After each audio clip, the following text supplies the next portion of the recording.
Emoção demais, né, gente? Quem está ligado sente. Deus está aqui. Deus está aqui. Eu vou pedir que você abra a sua Bíblia em 1 Tessalonicenses. Eu costumo muito no dia de ceia aplicar uma teologia sistemática, uma pregação sistemática, mas a gente está no mês de teologia prática. A gente está falando sobre força na fraqueza. E eu pretendo dar sequência. Eu quero falar sobre a coragem nas provações. A coragem. Eu percebo que muitas vezes nós estamos nos deixando abater pelas lutas, pelas dificuldades, pelos problemas da vida. Os problemas da vida sempre nos acompanharam. Os problemas da vida nos acompanham. Os problemas sempre nos acompanharão. Nós fazemos parte de um mundo que está caído, amaldiçoado. O mundo jaz no maligno. Nós somos o povo de Deus. Somos perseguidos, atribulados em todo o tempo. Nós vamos precisar aprender a viver a vida cristã, sabendo que está nessa agenda, dificuldades, lutas. Nós não podemos deixar de servir a Deus por causa das nossas lutas. Não podemos deixar de estar na igreja por causa de problemas. Não podemos deixar de ler a Bíblia, de orar, de ter intimidade com Deus, de servir o nosso irmão por causa de provações. As lutas são uma marca na vida do homem. Viver é lutar, é enfrentar dificuldades. E Jesus já tinha nos advertido a isso quando ele disse que nós passaríamos por aflições. Mas ele também disse para que tivéssemos ânimo, disposição. Você não tem que deixar de fazer nada que o Senhor te propôs a fazer, por causa das suas dificuldades, das suas lutas. As dores, elas coexistem com as alegrias, os momentos bons com os ruins, as adversidades com as contemplações, o choro com a lágrima. Tudo são coisas que andam juntas. A gente tem que aprender sempre a dar a volta por cima e prosseguir. Eu gostaria que você deixasse a sua Bíblia aberta. Eu quero falar sobre esse tema então, a coragem nas provações. Como nós vamos enfrentar as lutas da vida. Como nós podemos ter uma fé enraizada, madura, uma fé sólida, diante dos bombardeios que tantas vezes nos sobrevêm. Talvez diante de um diagnóstico, um desemprego, um laudo médico, uma notícia ruim, porque são coisas que batem à nossa porta constantemente, né? São problemas sérios que nós não queremos passar, mas eles não perguntam se nós queremos ou não. Eles simplesmente invadem a nossa vida. Como que a gente lida com isso? Passando por um tempo difícil de provação e tribulação, como que a gente enfrenta? E a palavra de Deus vai falar em 1 Tessalonicenses capítulo 3, versículo 1 ao 10. Pelo que não podendo suportar mais o cuidado por vós, pareceu-nos bem ficar sozinhos em Atenas. E enviamos nosso irmão Timóteo, ministro de Deus, no Evangelho de Cristo, para, em benefício da vossa fé, confirmar-vos e exortar-vos, a fim de que ninguém se inquiete com essas tribulações, porque vós mesmos sabeis que estamos designados para isso. Pois quando ainda estávamos convosco, predissemos que íamos ser afligidos, o que de fato aconteceu e é do vosso conhecimento.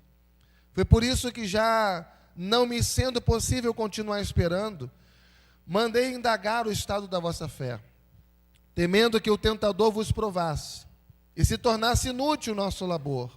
Agora, porém, com o regresso de Timóteo, vindo do vosso meio, trazendo-nos boas notícias da vossa fé e do vosso amor, e ainda que sempre guardais grata lembrança de nós, desejando muito ver-nos, como aliás também nós a vós outros, sim, irmãos, e por isso fomos consolados acerca de vós, pela vossa fé, apesar de todas as nossas privações e tribulação, porque agora vivemos, se é que estáis firmados no Senhor. Pois que ações de graças podemos tributar a Deus no tocante a vós outros, por toda a alegria com que nos regozijamos por vossa causa diante do nosso Deus, orando noite e dia, com o máximo exemplo, para vos ver pessoalmente e reparar as deficiências da vossa fé. Até aqui, Pai, fala conosco nesse momento fundamental, para que o Senhor dirija a nossa vida, oriente o nosso coração, ilumine a nossa mente. Faz isso através da Tua palavra, Pai. É o que te pedimos em nome de Jesus. Quando os tempos difíceis lhe sobrevierem, não se façam de vítimas, sejam aprendizes.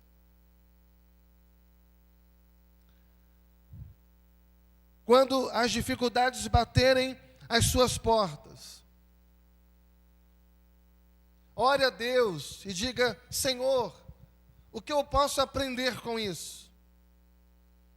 Qual a lição que o Senhor quer que eu tire disso?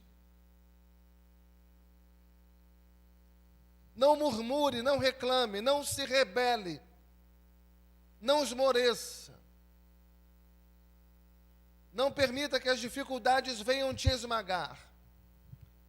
Tudo na nossa vida é lição. Tudo na nossa vida é aprendizado. Portanto, se você está passando por uma provação, não se vitimize. A vítima, ela pergunta ao Senhor: Senhor, por que eu estou passando isso? Mas o aprendiz, ele diz: Senhor, o que tu queres me ensinar com isso? Que lições eu tiro com tudo isso que eu estou passando? Como eu posso melhorar com tudo isso? Não sejamos vítimas, sejamos aprendizes.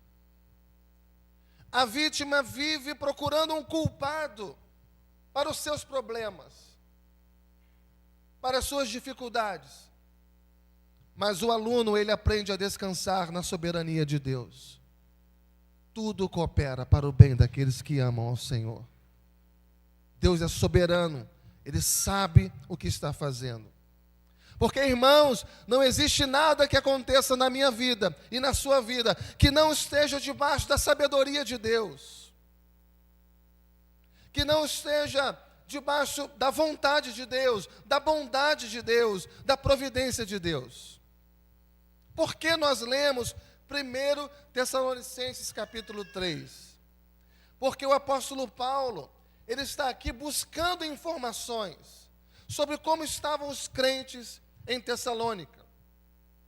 E ele vai enviar um mensageiro. O texto diz que ele envia Timóteo. E Timóteo vai lá pesquisar, Timóteo vai lá investigar. Timóteo vai para saber como que aquela igreja está desenvolvendo a sua fé. E Timóteo volta, só que ele não volta com más notícias. Ele volta com notícias boas. E então Paulo escreve esta primeira carta aos Tessalonicenses. E nesse capítulo 3, nessa primeira parte, é interessante demais. Porque apóstolo Paulo vai nos ensinar aqui algumas lições para nos encorajar a enfrentar os nossos problemas. Lições que nos encorajam em tempos de lutas, em tempos de aflições e de provações, tempos difíceis, nós somos encorajados pela palavra de Deus. E a primeira delas está aqui, na primeira parte do versículo 3. A fim de que ninguém se inquiete com essas tribulações. A fim de que ninguém se inquiete com essas tribulações. O que Paulo está nos ensinando aqui é que provações, tribulações, lutas, tudo isso geram inquietações em nós. Quem não fica inquieto enfrentando um problema? E por vezes passamos fases inquietos, porque os problemas não param, as lutas não param. E é isso que Paulo está dizendo, que lutas, dificuldades geram desconforto em nós.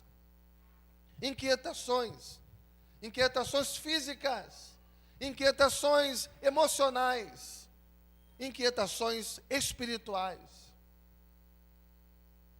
Mexe com toda a estrutura da nossa vida. Mas todo cristão é provado por Deus. Todo cristão é provado por Deus. E se você não está sendo provado por Deus, alguma coisa está errada.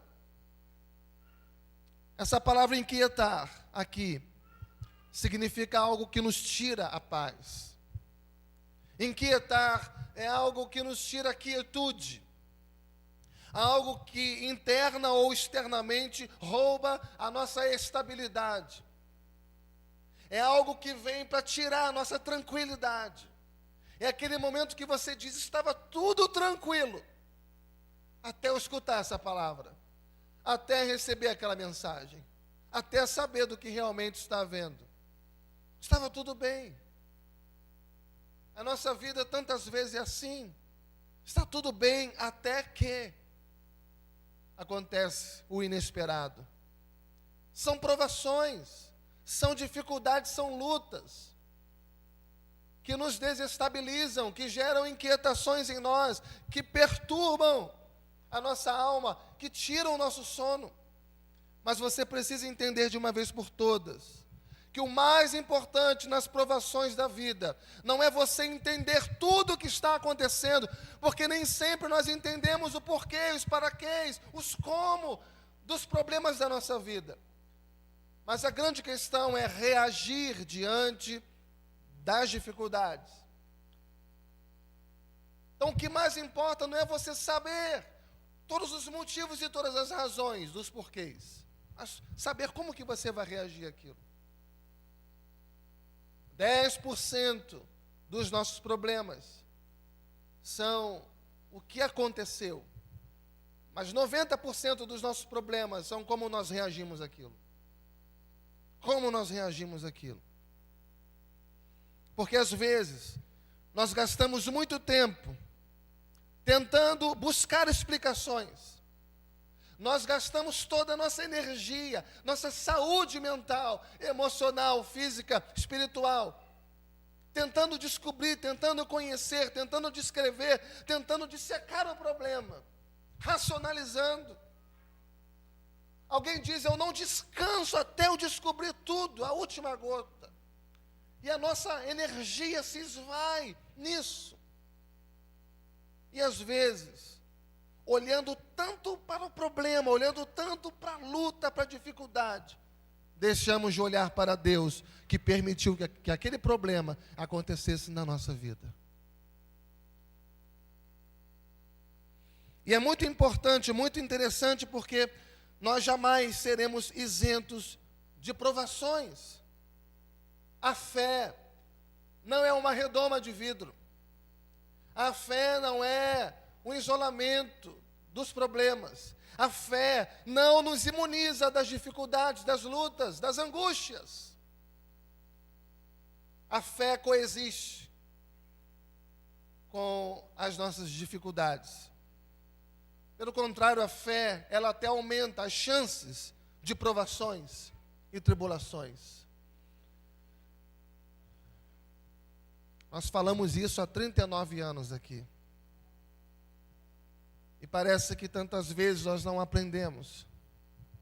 Então, nos tempos difíceis, não gaste tempo para querer entender até o último tópico as coisas que estão acontecendo com você. Se você ler, não precisa nem ler de maneira exaustiva, mas de maneira sintética, o livro de Jó. Você vai ver que Jó sofreu. Deus restaurou a vida dele. Mas em nenhum momento Deus respondeu para Jó por que ele estava sofrendo. Nenhum momento. Deus permite, Deus restaura e tantas vezes não explica. Porque muitas vezes as coisas que acontecem na nossa vida, elas são inexplicáveis. Existem problemas na nossa vida que nós morreremos sem saber o porquê deles. Um dia na eternidade, essas coisas serão descortinadas a nós, mas nem sempre. Aqui nesta vida nós teremos a resposta para tudo o que acontece na nossa vida. Sob o ponto de vista humano, nós não teremos resposta para muitas coisas nessa vida. Então esse é o primeiro lugar. Segundo lugar, veja que Paulo, para nos consolar, ele disse que provações então geram inquietações. Mas em segundo lugar, ainda no versículo 3, na segunda parte, ele diz: porque vós mesmos sabeis que estamos designados a isso. Paulo já disse que provações geram inquietações, e Paulo está dizendo que provações já estão designadas para mim e para a sua vida. Por isso que nós devemos nos fortalecer no Senhor e na força do seu poder. Por isso que a vida cristã não é um playground. A nossa caminhada de fé não é brincadeira. Nós não podemos brincar de ser crentes. Nós precisamos nos fortalecer na força do Senhor para resistir o dia mau. Nós precisamos ter o Senhor como nosso escudo contra as artimanhas do maligno. Não podemos brincar de ser crentes. Paulo está dizendo que provações estão designadas para as nossas vidas. Deus já designou no plano eterno dele as provações que nós vamos passar. Deus conhece o fim desde o começo. Ele sabe de todas as coisas. Todos os cristãos estão designados às aflições. João capítulo 16, versículo 33 diz: no mundo tereis aflições, mas tende bom ânimo, eu venci o mundo.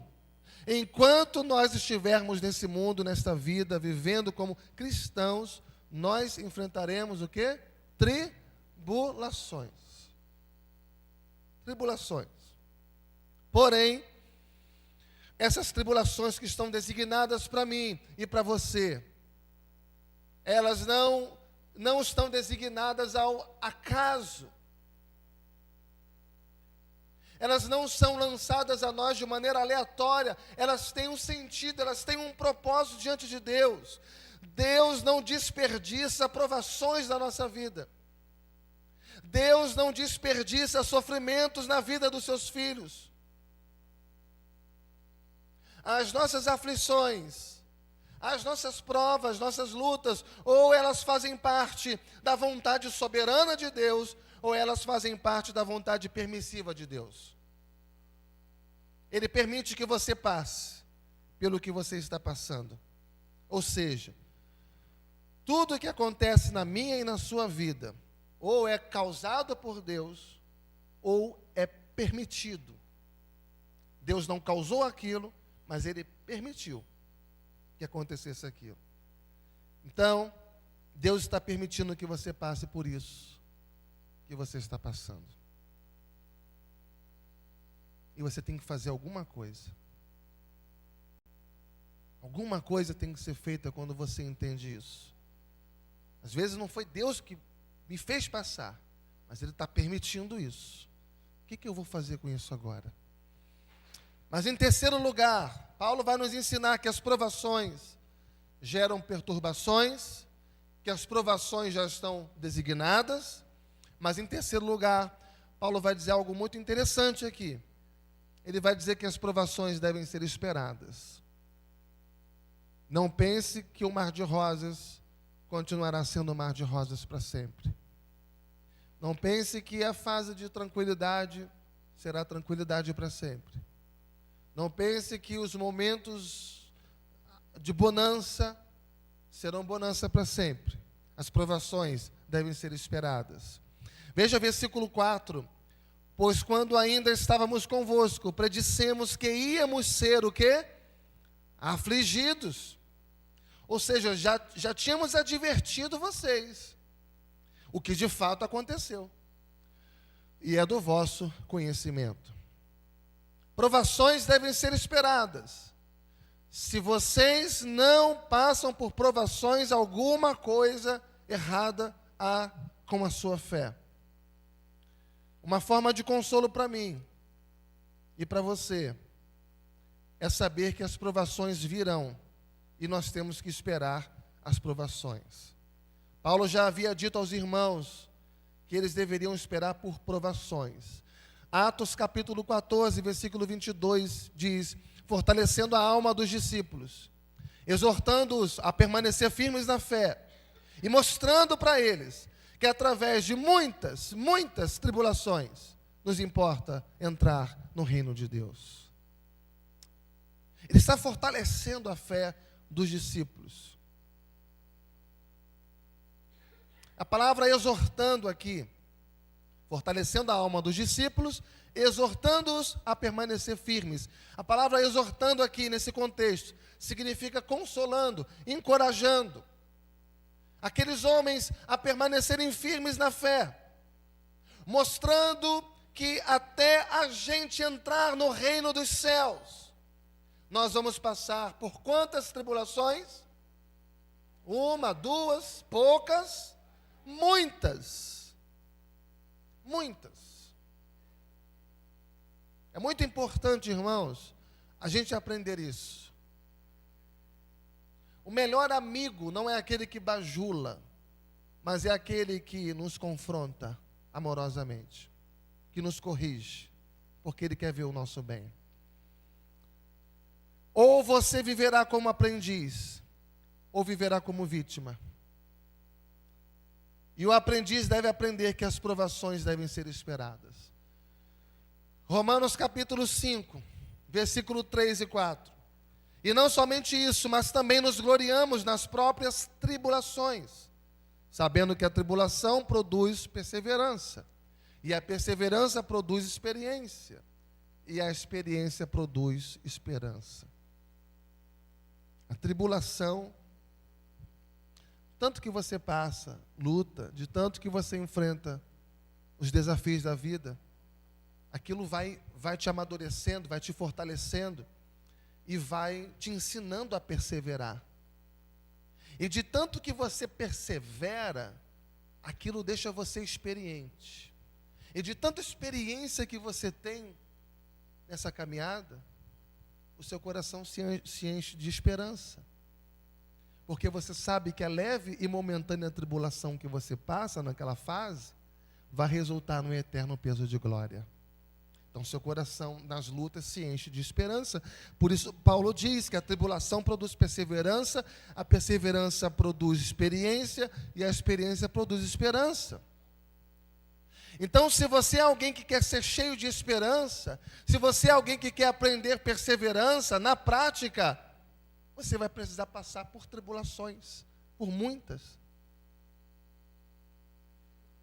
Porque não há como você aprender perseverança, experiência, esperança, se não colocar a mão na massa, se não enfrentar os ventos contrários da vida.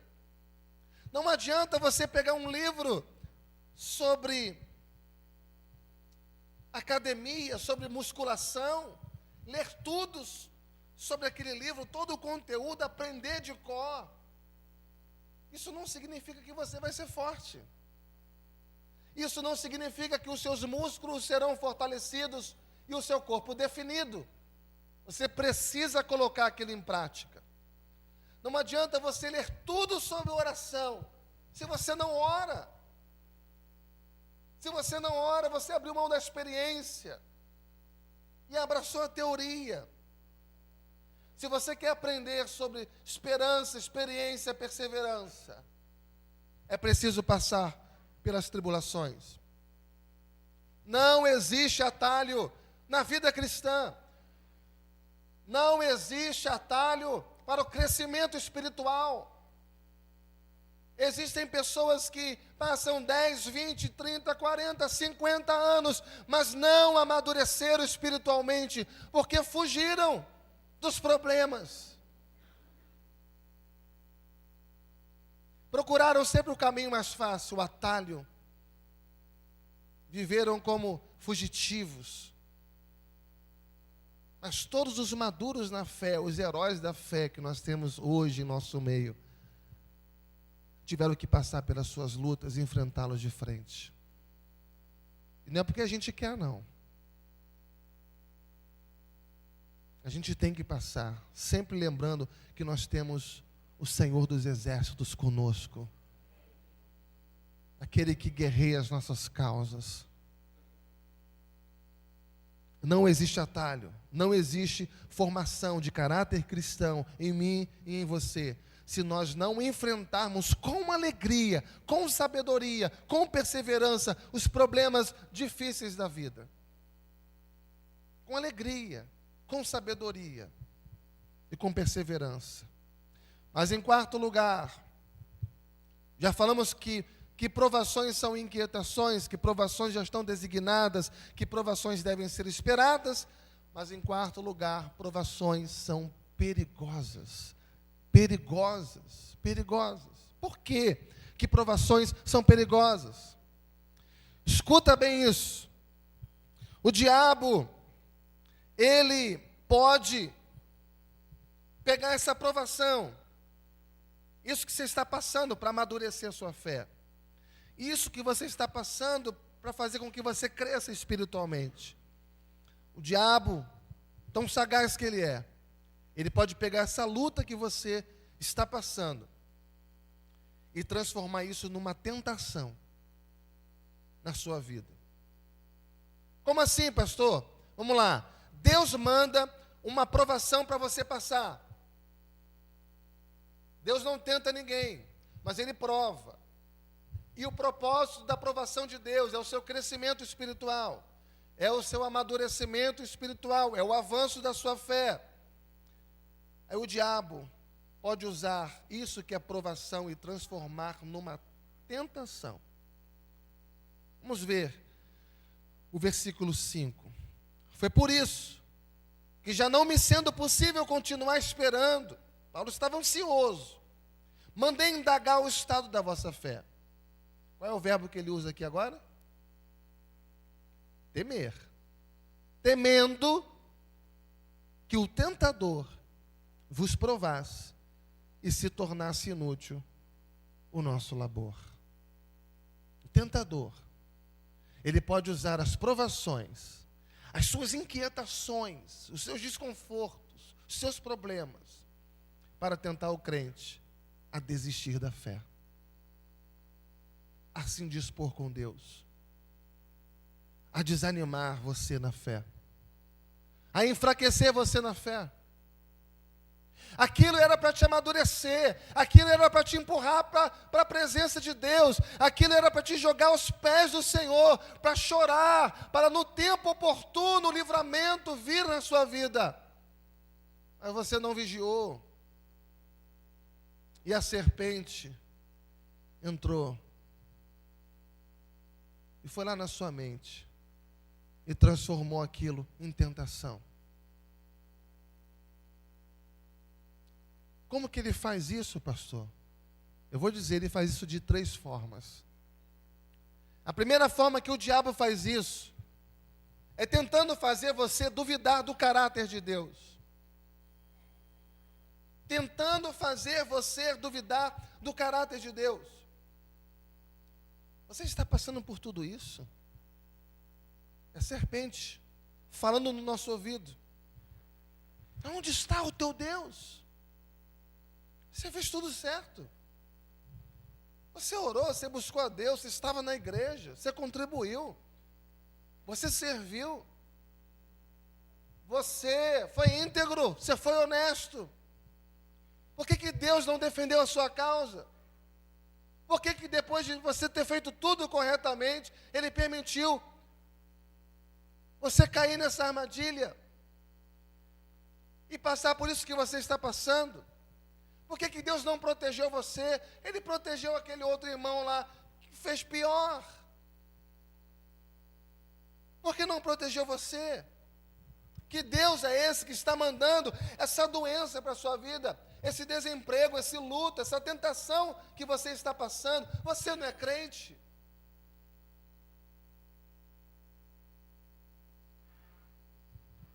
E se você pensar bem, foi exatamente isso que o diabo fez com Jesus. O Espírito Santo levou Jesus ao deserto para ser tentado pelo diabo.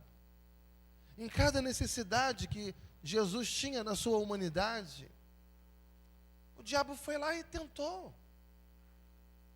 Em algum momento ele disse: se és filho de Deus. Ora, se és, o diabo sabia que ele era. Mas ele quis fazer Jesus duvidar disso. Se és. Usou logo uma condicional para fazer brotar dúvida no seu coração. Se és filho de Deus, o diabo sabia que Jesus era filho de Deus. Aliás, todos os demônios sabem disso. Mas ali o diabo chega para Jesus numa tentativa de tentá-lo. Tentar colocar dúvidas na mente de Jesus, porque o diabo sabia quem Jesus era. Então, quando você está passando por uma dificuldade, quando você está passando por uma provação na sua vida, o diabo vai tentar fazer você duvidar do caráter, da bondade de Deus, do amor de Deus, do cuidado de Deus na sua vida. Mas, segundo lugar, como que ele faz para tentar conseguir isso? O diabo nos tenta, nos fazendo retaliar pessoas de forma raivosa. Como assim, pastor? A gente está passando pelo problema. Aquele problema é nosso. Mas a gente começa porque estamos cansados, aborrecidos. Estamos levando um fardo tão pesado. O problema é nosso, mas a gente começa a tratar as pessoas de forma errada. O problema é nosso, mas a gente começa a tratar as pessoas de forma agressiva. A gente começa a procurar culpados ao nosso redor. Eu estou passando por isso, por sua culpa. Se você não fizesse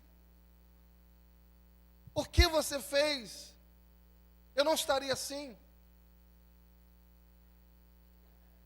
Então nós começamos a procurar culpados, e culpa fulano e ciclano.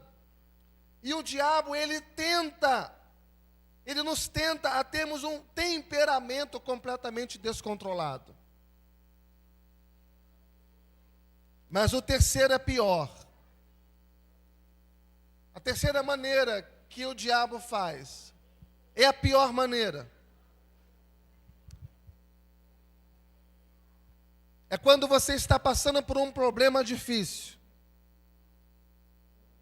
É quando você está enfrentando suas dificuldades, suas lutas. E o diabo, ele insiste para você ceder ao desânimo.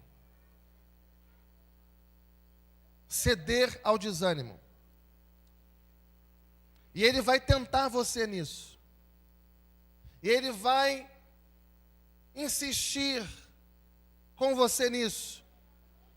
Ele quer que você tenha apatia espiritual. Ele quer que você perca a alegria do seu relacionamento com Deus. Ele quer que você perca o prazer de estar na igreja. Você em algum momento já perdeu o prazer de estar aqui? Você em algum momento já viu que deu a hora do culto, está se aproximando a hora do culto e disse: eu não vou hoje não estou afim. Vou fazer outra coisa. Essa é a grande estratégia do maligno. É nos fazer enxergar obstáculos em tudo. Não vou porque está de noite, não vou porque está frio, não vou porque está calor, não vou porque hoje é feriado, não vou porque tem visita, não vou porque tem isso e aquilo. Nós desanimamos. Ficamos apáticos espiritualmente. Estratégia do maligno. Ele quer que no final das contas você perca a sua alegria com Deus. Tentações são perigosas. Tentações são perigosas. E o apóstolo Paulo é muito claro aqui no seu texto, versículo 5, temendo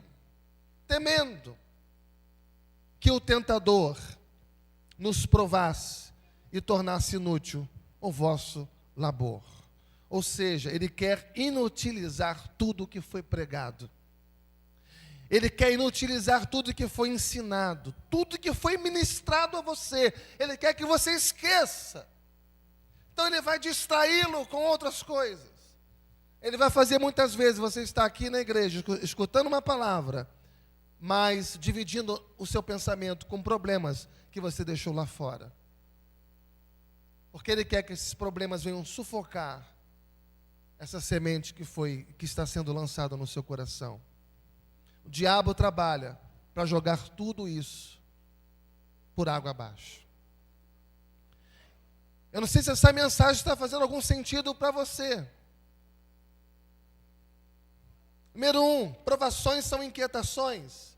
Número 2, provações já estão designadas. Número 3, provações devem ser esperadas. Número 4, provações podem gerar tentações. Mas em quinto lugar, e louvado seja Deus por isso, que todas as provações e tentações, elas são vencidas pela fé. Todas as nossas lutas são vencidas pela fé. Veja comigo o versículo 6. Agora, porém, com o regresso de Timóteo, vindo do vosso meio, trazendo-nos boas notícias da vossa fé e boas notícias do vosso amor. Então Timóteo faz um diagnóstico, volta para Paulo e diz: olha, Paulo, tá certo, o povo está passando por muita luta, Paulo. Muitas provações, muitas tribulações, mas Paulo, eles estão firmes na fé. Paulo, o povo está passando por tribulações como nunca passou na vida, mas eles estão perseverantes no amor, eles estão agarrados com Jesus, Paulo, eles não abriram mão da fé deles. Meus amados irmãos, fé no caráter de Deus, fé na palavra de Deus, fé nos propósitos e nos planos que Deus tem para as nossas vidas, fé nas promessas de Deus, fé na presença de um Deus que está conosco, fé no vale da sombra da morte, fé no poder de Deus para me proteger e me guardar do maligno em todo o tempo. Ele intercede por nós nesses tempos de tentações e de provações, para que a nossa fé não desfaleça. Ele intercede por nós. Sexto lugar, tentações e provações que nós vencemos pela fé, elas servem para incentivar, para consolar e para encorajar os outros. Tudo que você está passando hoje vai servir para você encorajar alguém, vai servir para você consolar alguém. A sua luta de hoje vai ser instrumento de incentivo na vida de uma pessoa amanhã. Você vai dizer para ele: eu passei por isso, meu irmão, Deus foi comigo e Ele será com você também. Levanta a sua cabeça, porque o Senhor é contigo. Mas só pode dizer isso quem passou. Quem passou? Veja o que ele diz no versículo 7. Sim, irmãos, por isso fomos o quê? Consolados acerca de vós, pela vossa fé, apesar de todas as nossas privações e tribulação. 1 Coríntios 3:3 diz: bendito seja o Deus e Pai do nosso Senhor Jesus Cristo, Pai das misericórdias, o Deus de toda consolação. Por quê? É Ele quem nos conforta em toda a nossa tribulação, para podermos consolar os que estiverem em qualquer angústia, com a consolação com que nós mesmos somos contemplados por Deus. Quando nós somos consolados por Deus na tribulação, Ele mesmo nos consola, para que nós, ao recebermos essa consolação, venhamos lá na frente consolar os nossos irmãos. Isso é maravilhoso. Quando o crente passa por tribulação, quando ele é aprovado, ele é consolado pelo Senhor. Mas a partir daquele momento, daquela aprovação, da vitória pela fé, ele passa a ser um consolador para aquele que está precisando de encorajamento. Então você vai chegar para alguém e vai dizer: eu já passei por isso. O Senhor foi comigo. Eu já passei por isso. A palavra de Deus me encorajou. E eu estou aqui para declarar essa mesma palavra, para encorajar você também. Por isso nós precisamos uns dos outros. Por isso vida cristã sozinha não existe. Vida cristã no isolamento não existe. Não existe vida cristã com o irmão batendo no peito dizendo: sou eu e Deus, eu não quero saber de igreja. Mas meu coração só Deus julga, meu coração Deus conhece. Eu vou viver a minha vida com Deus sozinho, não quero saber de gente. Isso não existe, irmãos. Nós precisamos uns dos outros para encorajar uns aos outros, exortar uns aos outros, fortalecer uns aos outros. Vida cristã é vida comunitária, vida coletiva. É diversidade. Hebreus capítulo 3, versículo 13. Pelo contrário, exortai-vos mutuamente cada dia, durante o tempo que se chama hoje, a fim de que nenhum de vós seja endurecido pelo engano do pecado. Exortai uns aos outros, para que os corações não se endureçam. Ao invés de endurecer o coração, ao invés de agir com incredulidade, consolem um ao outro. Exortem um ao outro, mutuamente, diariamente. Quando, irmãos? Mês que vem? Próximo semestre? Próximo ano? O texto diz: no tempo que se chama hoje. Deus está permitindo você passar por tudo que você está passando, para trabalhar no teu caráter, para trabalhar na tua fé. Não é para amassar você, para esmagar você, para destruir você.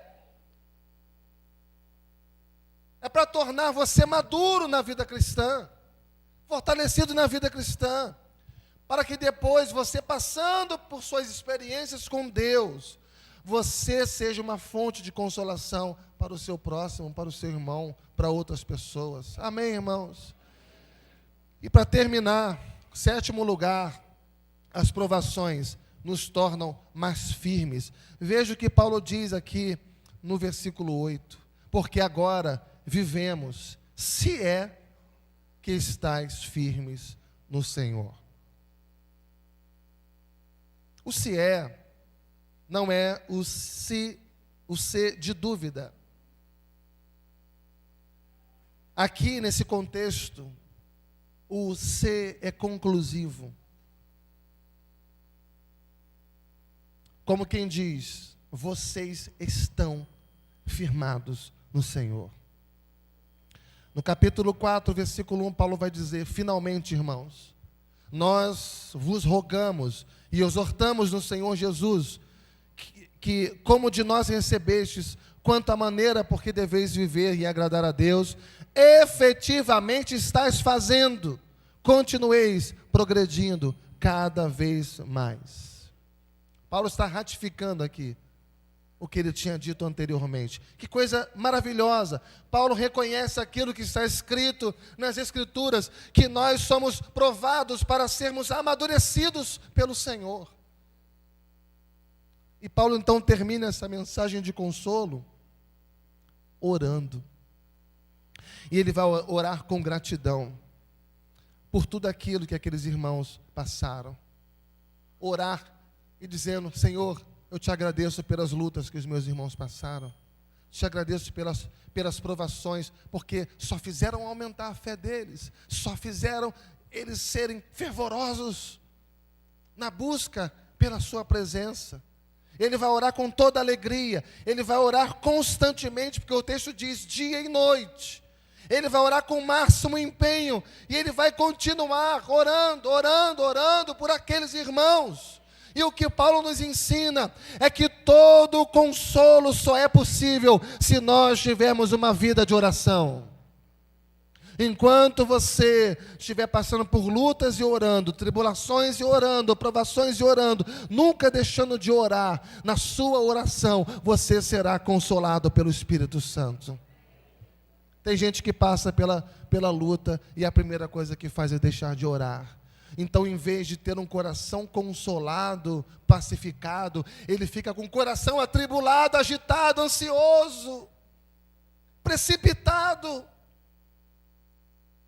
desesperado, fazendo muitas besteiras, atirando para tudo quanto é lado.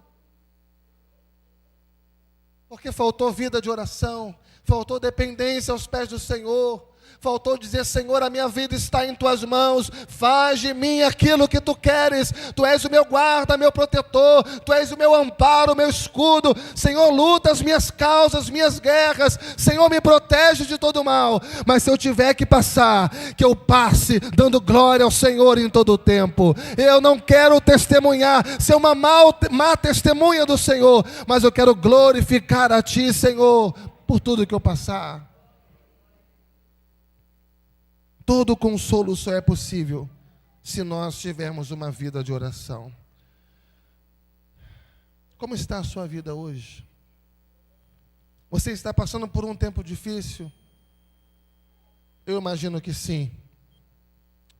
Eu vou pedir que você abra sua Bíblia no livro de Jó. Capítulo 23, versículo 10. Vou pedir à mesa, por gentileza, para nos reproduzir.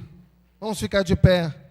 Vamos ler juntos esse versículo lindo, Jó, capítulo 23, versículo 10. Quem achou, diga amém. Quem achou, diga amém. Jó 23, versículo 10. Vamos juntos, em uma só voz? Mas ele sabe o meu caminho. Se ele me provasse, sairia eu como ouro. Tem gente que quando Deus envia o fogo da provação, ele logo se dissipa como uma palha quando ateia fogo nela. Mas quando é ouro, o ouro não é consumido, o ouro é purificado.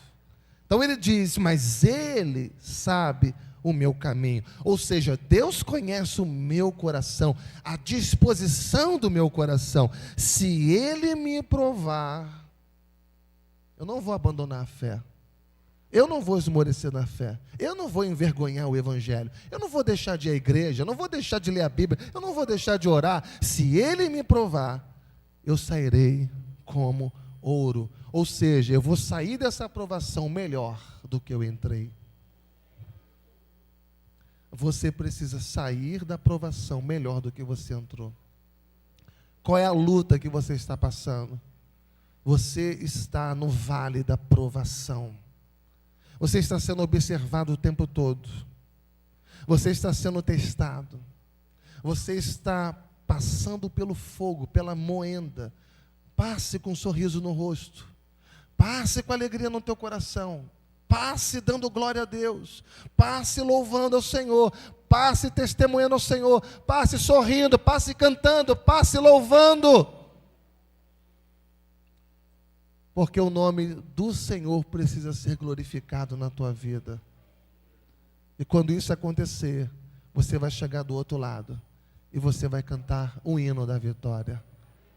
Que Deus tenha misericórdia de nós, irmãos. Que Deus seja gracioso conosco.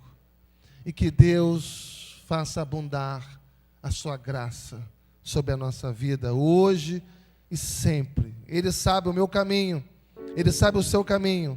E depois que eu passar por tudo isso que eu estou passando, eu vou sair como um ouro depurado. Amém? Eu tinha pedido o coral para cantar agora no final, mas a gente vai cantar com louvor e daqui a pouco o coral assume para cantar Asas da Alva de novo na ceia do Senhor. De repente, Monique, pode cantar até aí mesmo assim, tá bom? A gente canta junto, porque essa música é linda. Mas vamos cantar o quê? O amor de Deus.